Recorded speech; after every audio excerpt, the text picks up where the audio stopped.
देखते देखते रात हो जाती है। अब जस्ट नॉर्मली ये डेली रूटीन में 2 से 3 दिन निकल जाते हैं। इस बीच मेरी एक मॉम जो है वो घर पे बहुत कम रहती थी, ठीक है, बहुत कम आती जाती थी, ऑलमोस्ट बाहर ही रहती थी। आरा भी ऑलमोस्ट ठीक हो चुकी थी, काफ़ी ज़्यादा रिकवर हो चुकी थी। अब एक रात की बात है, 3 से 4 दिन के बाद रात का समय हो रहा था।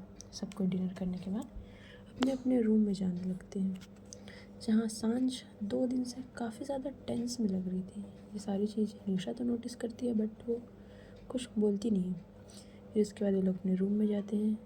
निशा भी जाती है, पूछती है क्या हुआ है, कुछ प्रॉब्लम है क्या? बट सांझ बोलती है नहीं ऐसा कुछ नहीं है, तुम सो जाओ, कुछ प्रॉब्लम नहीं है। इतना बोलने के बाद वो गैलरी की तरफ जाके और बाहर जाके खड़े हो जाती है। निशा जो है वॉशरूम जाती है। अब ऑलमोस्ट 20 मिनट बाद वो बाहर आती है, ठीक है। सांझ भी तब तक रूम में आ चुकी थी और वो शायद तक कॉल में किसी से बात कर रही थी, किसी इंपॉर्टेंट टॉपिक को लेके। बहुत ज़्यादा इसका फेस एक्सप्रेशन ऐसा था, काफ़ी सीरियस लग रहा था। फिर हो जाती है। अब निशा जो है वो सांझ को पीछे से जाके बहुत टाइट हग करती है। जैसे ही सांझ को महसूस होता है कि निशा ने इसको टाइटली हग किया, पीछे पलटने की कोशिश तो करती है बट निशा इसे काफ़ी टाइट ग्रैब करके रखी हुई थी। अब सांझ तो कॉल पे बात कर रही थी, वो अब फ़ोन को थोड़ा सा दूर रखते हुए बोलती है निशा छोड़ो मुझे, मैं कॉल पे हूँ प्लीज़, मेरे सीनियर ऑफिसर हैं, छोड़ो। इतना बोलती है बट निशा का एज यूजुअल कोई रिस्पॉन्स नहीं, उसको कोई मतलब ही नहीं है, ऐसा वो रिएक्ट कर रही थी। अब निशा जो है वो सांझ के नेक के पास जाती है और हल्का सा बाइट करती है बट वो हल्का सा तो बाइट करती है, बाइट वो इतना डीप था कि सांझ के एकदम आवाज़ निकाल जाता है, आउच मम्मा।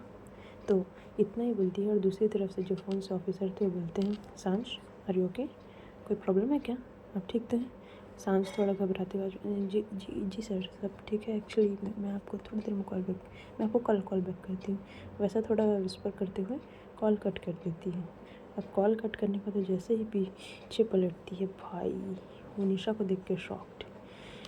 निशा को देख के तो उसकी बोलती बंद हो जाती है एकदम, मतलब उसकी हालत ख़राब। निशा जो है वो शावर लेके आई थी, उसके बाल गीले हुए थे और उसने एक नाइट ड्रेस पहनी थी, जैसे कि होता है ना एक ऊपर शॉर्ट वन पीस और ऊपर में एक जैकेट टाइप वैसा, तो उसने सिर्फ नीचे वाला पीस पहना हुआ था ना, सिर्फ सिंगल पीस पहनी हुई थी।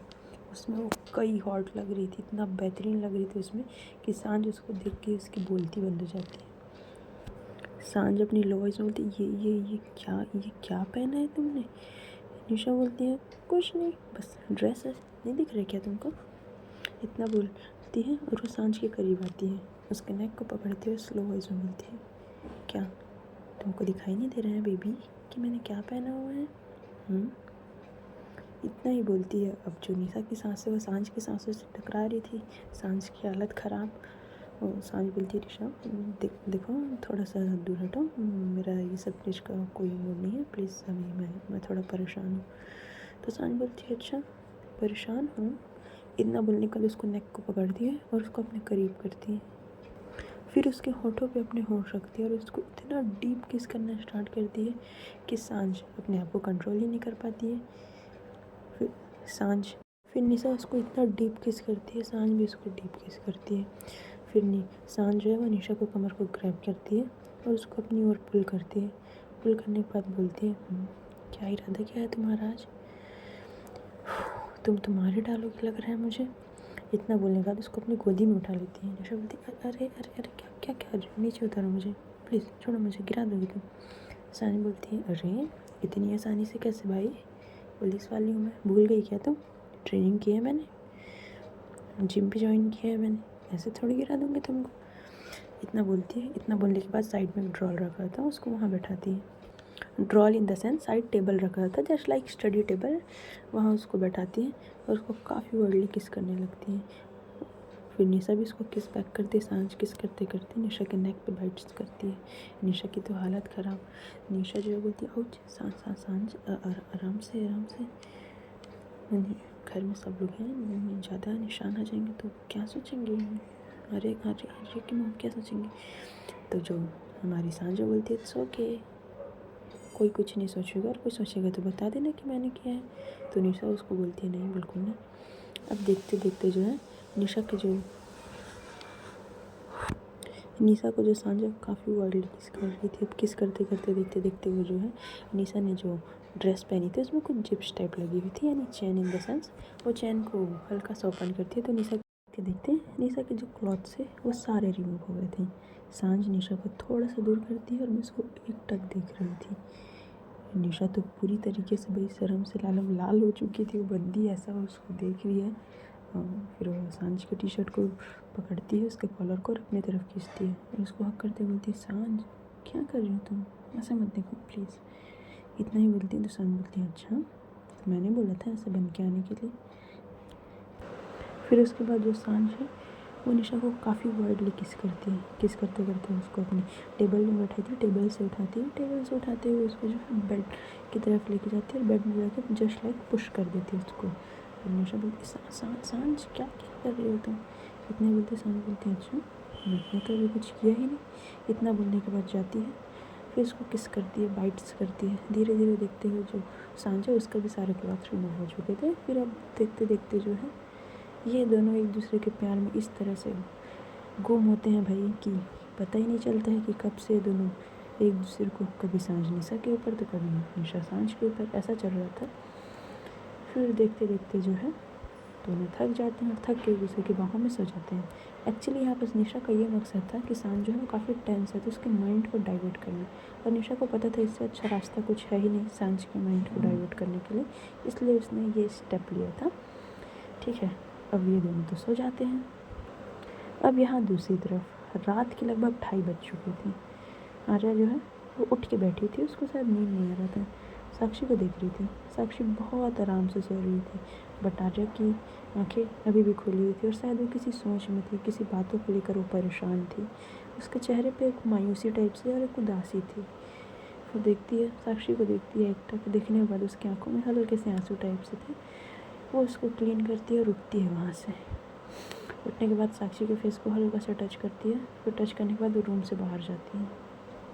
अब आर्या रूम से बाहर जाती है, फिर वो जाती है अपने भाई के रूम में यानी जितेश के रूम पे। वो जाती है, जाके वहाँ रूम नॉक करती है तो एज यूजुअल कोई रिस्पॉन्स नहीं। भाई रात के 2:30 बज चुके थे, कोई रिस्पॉन्स नहीं। पर वो हल्का से गेट को पुश करती है तो देखती है कि गेट तो लॉक नहीं है, ओपन नहीं। तो देखने के बाद वो जो है अंदर जाती है और जाते हुए देखती है कि इसका भाई जो बड़े आराम से सोया हुआ है, बिंदास। वहाँ जाके वो साइड चेयर था वहाँ बैठती है, अपने भाई को 1-2 बार आवाज़ भी लगाती है, भाई आप सो रहे क्या, भाई प्लीज़ आंखें खोलिए। बट 2 से 3 बार आवाज़ लगाने पर भी उसके भाई का एज यूजुअल कोई रिस्पॉन्स नहीं था। तो वो समझ जाती है कि इसका भाई गहरे नींद में है, इसलिए वो कुछ नहीं करती है, वो बैठे ही रहती है। फिर वो अपने भाई के रूम को देखती है, चारों तरफ एक नज़र देखती है।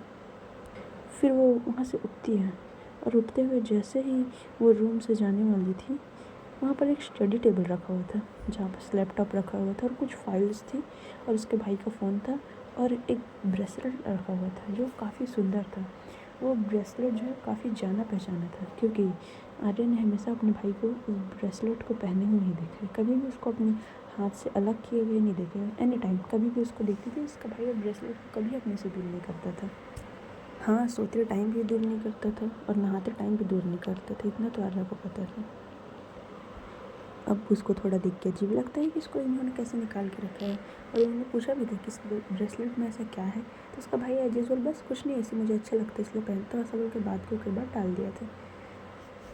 फिर वो कुछ सोचते सोचते उस टेबल के पास जाती उस ब्रेसलेट को अपने हाथ में लेती है।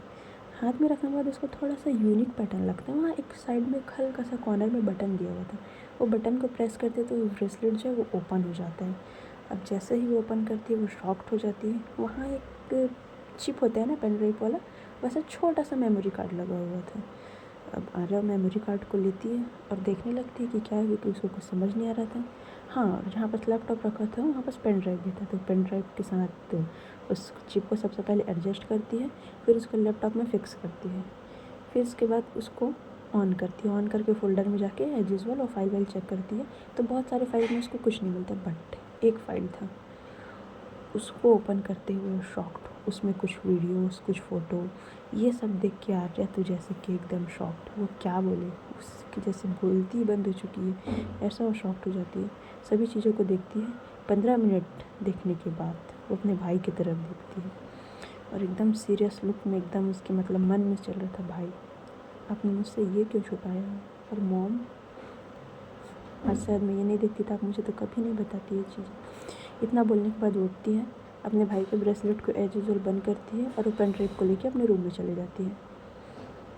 हाँ, उसकी आंखें थोड़ी सी रेड थी और उसके होंठों पे हल्की सी स्माइल थी, वो समझ नहीं पा रही थी। मतलब उसके एक्सप्रेशन देख के हम ऐसा नहीं समझ पाएंगे कि वो टेंशन है, परेशान है, कि खुश है, कि क्या चल रहा है उसके माइंड में, ऐसा उसका सिचुएशन था।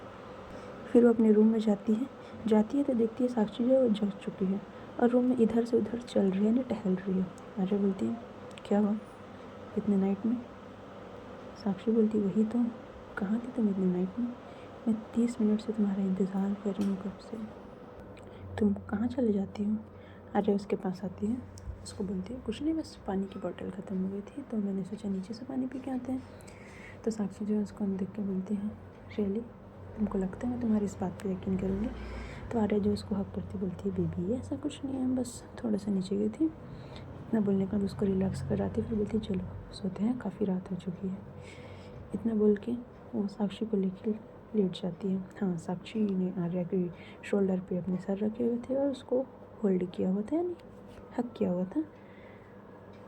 आर्या जो है अपनी आंखें बंद करके लेटी हुई थी। साक्षी आर्या के फेस को टच करती और बोलती है आर्या बोलती है क्या हुआ, सो जाओ, नाइट हो चुके हैं। साक्षी बोलती है मैं तुमसे बहुत ज़्यादा प्यार करती हूँ आर्या, मैं तुमसे कभी दूर नहीं होना चाहती Arya, I really love you. इतना ही बोलती है आर्या अपनी आंखें खोलती है, साक्षी की तरफ देखती है और स्माइल करती बोलती है आई नो, मुझे पता है, डोंट वरी, मैं तुमको कभी अपने से दूर नहीं करूँगी। इतना बोलने के बाद जो है उसे फोरहेड पे किस करती है, उसको बोलती है सो जाते हैं, काफ़ी नाइट हो चुके हैं, कल बहुत सारी चीज़ें करना है मुझे। इतना बोलने के बाद वो दोनों सो जाते हैं। अब देखते देखते ये रात तो बीत चुकी थी। अब लगभग सुबह के 8:30 बजे, 8:30 बजे जो है वो साक्षी की नींद टूटती है। तो साक्षी देखती है कि आर्या तो वहाँ है ही नहीं। वो उठती है, उठने के बाद वॉशरूम जाती है, वॉशरूम जाने के बाद प्रॉपर फ्रेश होती है, शावर लेती है और शावर लेके वो नीचे आती है। तो नीचे आती है तो देखती है कि आर्या जो है वो हॉल में काउच पे बैठी हुई है और सांझ और निशा वो भी उसी तरफ बैठे हैं और उसका भाई जो है वो शायद किचन में कुछ कर रहा था आज। ये देख के वो शॉक्ड हो जाती है सबसे पहले किचन में जाने के बाद पूछती है भैया आप क्या कर रहे हैं, आपको कुछ हेल्प चाहिए, कुछ चाहिए तो मैं बना दूँ? तो उसका भाई स्माइल करते बोलते अरे नहीं, आप क्यों करेंगे, मैं कर रहा हूँ ना, आप जाके बैठिए, आपको कुछ खाना हो तो प्लीज़ मुझे बता दीजिए, मैं बना देता हूँ। वैसे मुझे कुकिंग आ जाती है क्योंकि बाहर अकेले रहना पड़ता है, तो यू नो ना। तो साक्षी बोलती बट मैं आपकी हेल्प कर देती हूँ। वो बोलते नहीं अब जाके बैठिए। इतना बोलने के बाद जो है उसको भेज देती है। वो भैया वहाँ से कुछ बनाते हैं, भैया इंसान जितेश वो कुछ बनाता है किचन में बनाने के बाद वो सारी चीज़ों को लेके आके सर्व करता है। सर्व करके आके अब जैसे लोग ब्रेकफास्ट करते हैं, ऑलमोस्ट 25 मिनट बाद ब्रेकफास्ट कंप्लीट होते हैं। तो आर्या बोलती है भाई मम्मी कहाँ है, मुझे मम्मी से बात करना है। तो उसका बोलते हैं अरे कूल डाउन, मम्मी कहीं है किसी काम से आती होंगी, आराम से बात कर लेना, क्या हो गया मुझे भी तो बता, और ये तेरे फेस इतना टेंस क्यों लग रहा है? तो आर्या बोलती है आपसे भी बात करनी है पर पहले मैं मम्मी से बात कर लूँ। इतना बोलने के बाद जो है बोलती है साक्षी चलो तो मुझे तुमसे कुछ काम है। इतना बोलने के बाद वो दोनों रूम में जाते हैं। सांझ और निशा वो भी आर्या का इस बिहेवियर को देख रहे थे क्योंकि वो अपने भाई से थोड़ा सा गुस्सा बोल सकते हैं, रूड वे में वैसा बात कर रही थी। तो उसका भाई बोलते हैं क्या हुआ है इसको, कोई प्रॉब्लम है क्या? तो जो निशा है वो बोलती है पता नहीं भैया। सांझ बोलती है हाँ मुझे भी नहीं पता है कि क्या हुआ इसको, मैंने कल बात करने की कोशिश तो की थी, कल तक तो ठीक थी, पता नहीं आज क्या हो गया इसको, रुकी मैं पता करती हूँ। उसका बोलती नहीं रहने दो, उन दोनों के हैं कुछ बात हो गई इसलिए परेशान है, और पक्का मैंने कुछ किया पर मैंने क्या कर दिया यार, अब जो मुझसे गुस्सा है। तो जो सांझ बोलते हैं सो के भैया कुछ नहीं होगा। तो फिर जो उसका भाई है बोलते हैं तो सांझ तो बताइए कब मिला रहे हैं आप हमको? तो सांझ बोलती है किससे भैया, किससे मिलवाना है? तो बोलते हैं अरे किससे मिलवाना है का क्या मतलब शादी वादी कब कर रहे हो आप? इतना बोलने के बाद निशा शॉक्ड। निशा सांझ को घूर के देख रही थी और सांझ जो बोलती कहाँ आप यार, अभी कोई ऐसी मिली ही कहाँ है जैसे शादी कर। तो फिर वो जितेश बोलते अरे हमें बताइए, हम आपके लिए अभी ढूंढ देते हैं। वैसे मेरा एक दोस्त है, वो इनकम टैक्स ऑफिसर है, आप बोली तो मैं बात करूँ उनसे। तो सांझ जो है वो निशा की तरफ देख रही थी। निशा के फेस एक्सप्रेशन भाई गुस्से में लाल हो चुकी थी। तो सांझ भी थोड़ा सा उसको छेड़ने के लिए बिल्कुल करिए ना आप, मैं तो रेडी हूँ, इतना बोलती है। अब निशा उसको एक घूर के देती है। फिर उसका जो भाई है वो भी बोलते हैं निशा तुमको क्या हुआ, तुम्हारा फेस एक्सप्रेशन ऑटोमेटिक चेंज कैसे हो गया। वो बोलती है कुछ नहीं भैया, कुछ नहीं हुआ मुझे। सांझ जरा चलना, मुझे तुमसे कुछ इम्पॉर्टेंट बात करनी है, चलना ज़रा। तो सांझ बोलती नहीं मैं अभी नहीं आ सकती, मैं भैया से बात कर रही हूँ, प्लीज़ तुम जाओ मैं बाद में आऊँगी। इतना बोलने के बाद जो निशा गुस्से में उठती है और गुस्से में उठने के बाद वो वहाँ से भाई अपना पैर पटकते हुए चले जाती है। तो सांझ जो है बोलती है नहीं भैया, मुझे एक्चुअली शादी वादी नहीं करनी है, मुझे इसमें कोई इंटरेस्ट नहीं है, और हाँ मुझे कोई पसंद है, और पसंद ही नहीं बोल सकते हैं, आई लव हर। तो जो जितेश है वो बोलते हैं अरे मुझे ही बताओ भाई कौन है वो खुशकिस्मत, क्या करता है लड़का। तो जो सांझ स्माइल करती है और बोलती है भैया ज़रूरी तो नहीं ना कि वो लड़का ही हो। तो जो निशा का भाई है, सॉरी जो आर्या का भाई है जितेश, वो उसको एक लुक देते बोलते हैं मतलब लड़का नहीं है तो फिर क्या वो लड़की, इतना बोल कर शांत हो जाता है। सांझ बोलती है हाँ आपने बिल्कुल सही समझा, और ये जो मैडम गुस्से में जा रही है यही है वो। मुझे नहीं पता आप मेरे बारे में क्या सोचेंगे या क्या समझेंगे, या आप मुझे एक्सेप्ट करेंगे कि नहीं करेंगे, बट आई रियली लव हर। इतना बोलने के बाद तो जो जितेश है वो थोड़ा सा स्माइल करते बोलते हैं लगा ही था मुझे तुम दोनों को देख के, वैसे काफ़ी अच्छी है वो। तो सांझ बोलती है आई नो भैया, पता है मुझे काफ़ी अच्छी है। इतना बोलने के बाद वो सांझ बोलती है ठीक है मैं भी जाती हूँ, गुस्से में गई पता नहीं क्या करेगी। इतना बोल के वहाँ से निकलती है, वो भी अपने कमरे की तरफ जाती है। अब यहाँ जो है दूसरी तरफ जो है आर्या की मॉम किसी के साथ बैठी हुई थी। वो शायद किसी बड़े पोस्ट में पुलिस ऑफिसर थे, उनके साथ बैठ के कुछ बात कर रही थी। अब आर्या की मॉम बोलती हैं जी sir thank you so much, मुझे चलना चाहिए। इतना बोल के वहाँ से उठ के जाने लगती है। तो ऑफिसर बोलते हैं प्रतिभा पाटिल, आपको नहीं लगता कि आपको कुछ सोचना चाहिए इस बारे में। आर्या की जो मम्मी वो बोलती है सर अब मैं वो प्रतिभा पाटिल नहीं रही, अब मेरी लाइफ बदल चुकी है, अब मैं सिर्फ एक बिजनेस वूमेन हूँ, उससे ज़्यादा और कुछ नहीं। और मुझे नहीं लगता कि मुझे इस फील्ड में आने की ज़रूरत भी है, इसलिए मैं इस बारे में नहीं सोचती। हाँ मुझे कुछ रीज़न की वजह से आज आपके पास आने की ज़रूरत तो पड़ी, और आपने मेरी काफ़ी हेल्प की, इसके लिए thank you so much. But अब मैं इस चीज़ के बारे में नहीं सोचना चाहती सर, प्लीज़ ये बात आपको और मेरे बीच में रही तो काफ़ी अच्छी बात होगी सर, प्लीज़ इतना मैं आपसे रिक्वेस्ट करती हूँ कि आप ये बातें किसी को ना बताएं, और ख़ास करके मेरे हस्बैंड को तो बिल्कुल नहीं। इतना बोल के वहाँ से निकल जाती है। अब वहाँ से निकलने के बाद वो घर जाती है। ऑलमोस्ट दोपहर के 12 बज चुके थे भाई। वो अपने घर पहुँचती है, और घर पहुँचते पहुँचते वो जो है जाती है तो देखती है हॉल पे जो है आर्या बैठी हुई है। आर्या बैठी हुई है तो देखती है और बोलती है आर्या क्या हुआ बेटा, तबीयत ठीक है ना तुम्हारा। और साक्षी कैसी है, क्योंकि आर्या का फेस एक्सप्रेशन टेंस लग रहा था। तो पूछती है तो आर्या बोलती है मॉम आप कहाँ गई थी। तो बोलती है नहीं बेटा कुछ नहीं, बस वो एक मेरे पुराने क्लाइंट हैं, उनको कुछ इशू आ गया था तो बस उनसे मिलने गई थी, उनको कुछ फंडिंग का समझा रही थी मैं, और कुछ नहीं, टेंशन लेने वाली बात नहीं है, तुम बस रिलैक्स रहो। तो आर्या बोलती है मॉम आप मुझे अभी भी सच नहीं बताएंगे। तो उसकी मॉम जो है वो शॉक्ड हो जाती, बोलती है बेटा किस बारे में बात कर रहे हो तुम, और क्या सच क्या जानना बेटा तुमको। बोलती है मॉम प्लीज़ अब तो मत छुपाइए। तो उसकी मॉम बोलती है बट हुआ क्या है आर्या, तुम ऐसा बात क्यों कर रही हो बेटा, कुछ हुआ है क्या, भाई ने कुछ बोला क्या तुमको, क्या हुआ है। साक्षी के पापा ने कुछ बोला क्या, क्या हुआ है बताओ। मैं क्या सच, एक मिनट तुम्हारे पापा ने कुछ बोला है क्या तुमको।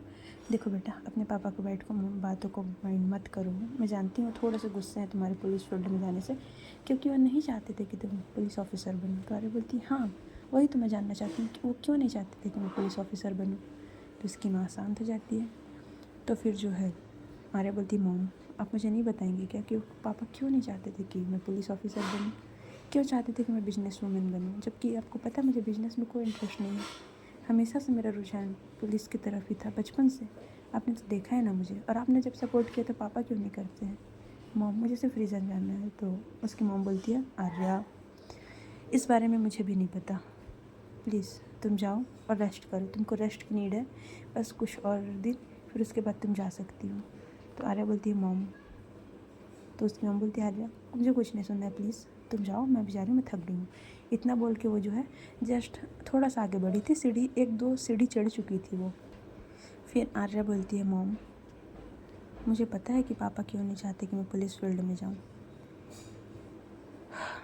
आपने तो मुझे कभी नहीं बताया और ना भाई ने मुझे कभी बताया, बट क्या मैं जान सकती हूँ कि आप क्या कर रही थी पुलिस फील्ड में? इतना ही बोलती, उसकी मॉम पीछे पलट के देखती, बोलती मतलब क्या आ रहा है तुम्हारा? मैं पुलिस फील्ड में क्या कर रही थी? तुम क्या बोल रही हो आ रहा है तुम? बोलती मॉम प्लीज़, मैंने आपको यूनिफॉर्म में देखा है, पुलिस वर्दी के, वो भी IPS के बैच के साथ। क्या कर रही थी आप? 1989 batch, Pratibha Patil, IPS officer की best officer, rank number 1 and UPSC topper, rank number 225। आप ही का है ना मैम, आप ही का है ना मॉम?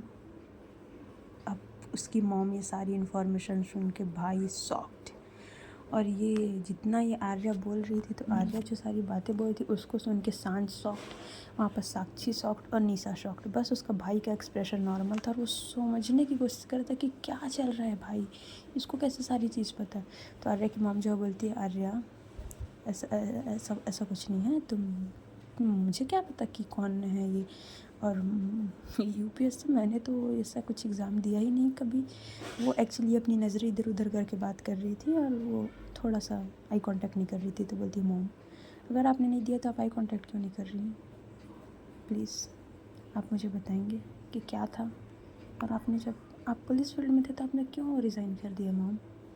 जबकि वो तो आपके करियर का सबसे पीक पॉइंट था, सबसे अपने करियर के सबसे टॉप लेवल में पहुंची थी आप। और भाई, आपने भी मुझे नहीं बताया भाई, मुझे आपसे ये उम्मीद नहीं थी भाई, मॉम प्लीज़ बताइए ना। इतना बोल के वो थोड़े उसके आँखों में आंसू आ जाते, बोलती मॉम प्लीज़ प्लीज़, क्या क्या आपने मेरी वजह से अपना करियर सेक्रीफाइस कर दिया? मॉम प्लीज़ बताइए ना।